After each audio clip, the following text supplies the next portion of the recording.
என்னாச்சு? ஏன் போனே எடுக்க மாட்டேங்கிறா? ரிப்போர்ட்ல என்ன வந்திருக்கும்? அப்படி எங்க தான் போயிருப்பா?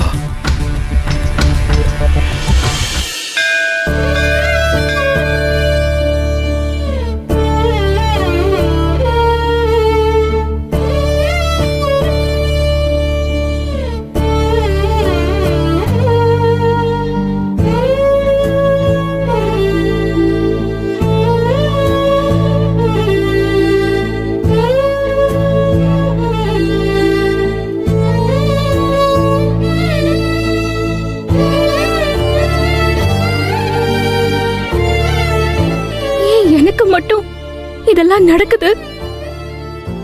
ஏன் என்னைய மட்டும் இப்படி சோதிக்கிற? கஷ்டத்துக்கு மேல கஷ்டம் கொடுக்கற? இதுவரைக்கும் நீ கொடுத்த எல்லா கஷ்டத்தையும் பொறுத்திருந்து இப்பதே மீண்டு வந்திருக்கிறோம் நினைச்சு நான் சந்தோஷப்பட்டேன். ஆனா அதுக்குள்ள இப்படி ஒரு பெரிய இடிய என் தலையில இறக்கி வச்சிருக்கிறியே, இது நியாயமா?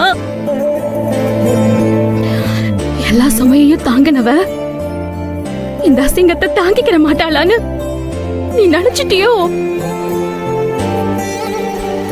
இந்த பூமியில வாழ்ற எல்லாரும் உன் பிள்ளைங்க தானே, நானும் உன் பிள்ளை தானே. பெத்த தாயே தான் பிள்ளைக்கு இப்படி ஒரு அசிங்கத்தை தேடி தருவாளா? சொல்லு. உன் புள்ளைய அசிங்கப்படுத்த நீ நினைக்கலாமா? பக்தி என்னன்னு உணர வைக்க நீ சோதிக்கலாம், பாசம் என்னன்னு புரிய வைக்க நீ சோதிக்கலாம், பண்பு என்னன்னு தெரிய வைக்க நீ சோதிக்கலாம். ஆனா கற்புக்கு கலங்கம் வர வச்சு என் உயிரையே பறிக்க நினைக்கிறியே, இந்த சோதனை உனக்கு தகுமா? என்ன பழி சொல்லி என் மேல விழுந்தாலும், யார் அபாண்டத்தை சுமத்தினாலும் நீ தீர்த்து வைப்ப, நல்ல வழிய காட்டுவன்னு நம்பிதானே என்னைய மாதிரி அப்பாவிக உன்னை மனமுருகி வேண்டிக்கிறாங்க. இப்ப இப்படி ஒரு அபாண்டத்தை, அசிங்கத்தை நீயே எனக்கு ஏற்படுத்துறியே, இதுக்கு நான் யார்கிட்ட போய் முறையிடுவேன்? சொல்லு ஆத்தா, சொல்லு.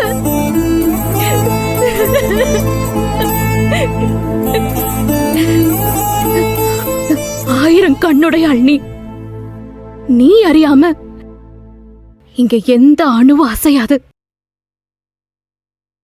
எந்த காரணத்துக்காக நீ எனக்கு இப்படி ஒரு இழிவு கொண்டு வரணும்னு நினைச்சேன்னு எனக்கு தெரியல, தெரிய வேண்டிய அவசியமும் இல்ல. ஆனா இப்படி ஒரு பழி சொல்லுக்கு நாளா இருக்கிறேன்னு என் குடும்பத்துக்கோ என்னைய உயிருக்கு உயிரா நேசிக்கிற என் அன்புக்கோ, மருமகளே மருமகளேன்னு என்னை கொண்டாடுற என் அன்போட அம்மாவுக்கோ, என்னைய சொந்த பொண்ணு மாதிரி பாத்துக்கிற வார்டன் மேடத்துக்கோ, என்னைய கூட பிறந்தவளா நினைக்கிற ஹாஸ்டல் தோழிகளுக்கோ தெரிஞ்சா அவங்க என்ன பத்தி என்ன நினைப்பாங்க? எப்படி துடிச்சு போவாங்க? இப்படி ஒரு நிலைமை எந்த பொண்ணுக்கு வரக்கூடாது. இந்தாரு, இது எதுவுமே உண்மை இல்லைன்னு என் மனசுக்கு தெரியும். இது ஒரு சித்த விளையாட்டுங்கிறதும் எனக்கு நல்லாவே தெரியும். உலகம் ரொம்ப சின்னது. இந்த ஊரு போய் என்னோட உலகத்தை அழிச்சிடக்கூடாது. சித்த விளையாட்டை தாங்குற அளவுக்குலாம் உடம்புலயும் சரி என் மனசுலயும் சரி எனக்கு தெந்தல்ல.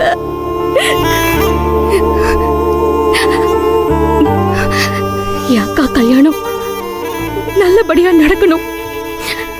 என் அண்ணனை மறுபடியும் என் குடும்பத்தோட கொண்டு போய் சேர்க்கணும். அன்புவ என் வாழ்நாள் துணையா ஆக்கிக்கிட்டு அப்பா அம்மா அத்தன்னு எல்லாரும் கூட்டு குடும்பமா சந்தோஷமா வாழணும். அதனால அதனால ஆஸ்பத்திரியில என் மேல சுமத்தின பழி பொய்யா போகணும். எனக்கு ஏற்பட்டிருக்கிற கலங்கம் அழிஞ்சு காணாம போகணும். அது உன்னால மட்டும்தான் முடியும்.